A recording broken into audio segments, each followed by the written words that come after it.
بسم الله الرحمن الرحيم. The thing about Jamal, there are a number of explanations which our ulama give as to why there was not what we would call punishment on Aisha. So let's get a few things straight, yeah? When we say punishment, what do we mean? We mean killing, yeah? We mean putting her to the sword, killing her, right?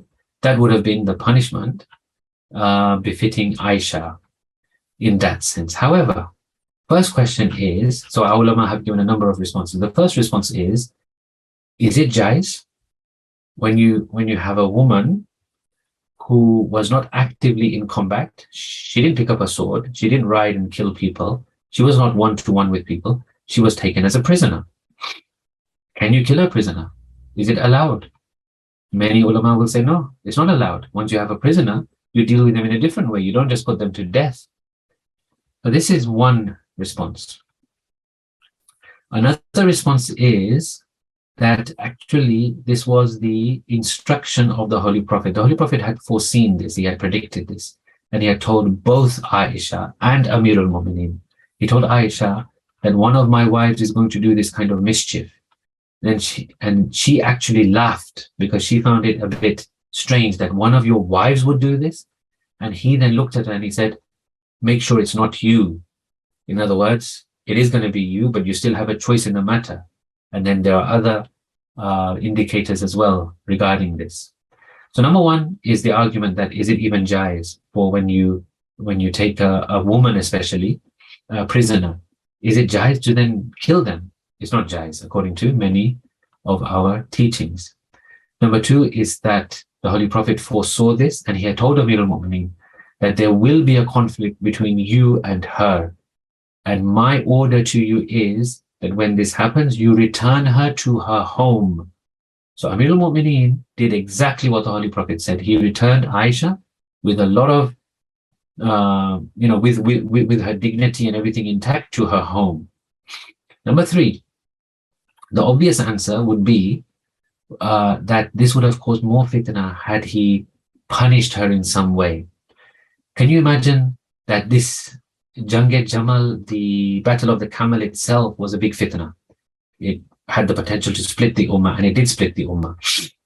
So now, to say that I'm going to actually punish the wife of the Holy Prophet, imagine what that would have done. That would have even created more fitna in the ummah and in the community. And then we have a number of examples that we can give. For example, look at the Holy Prophet's life.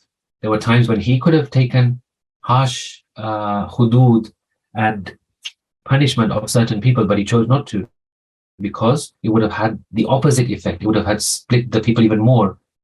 Some of the munafiqeen, for example, he doesn't subject them to the punishment, whereas he subjected others to the punishment. Why? Because of the potential that it will produce even more disunity in the community. People would have taken it in a wrong way. During Amir al-Mu'mineen's time, Muawiyah was just around the corner. He would have jumped on this opportunity to kick up a whole fuss. Just the killing of Usman, who was a very questionable personality in himself, created so much strife. Now imagine the wife of the Holy Prophet. Imagine what they could have done with that. If they could have run with that, how much disunity that would cause. And then you have, for example, the example of Samiri during the time of Nabi Musa. Why did Nabi Musa not kill him? No, Allah says, you know what? Banish him. Banish him, let him stay alone, let him stay away from everybody. And he's someone that no one should go near. Aisha, do you hear even a peep out of her after Jamal? You don't. Imagine the shame and the discomfort she felt that she had to return to Medina, the whole world knowing what she had done.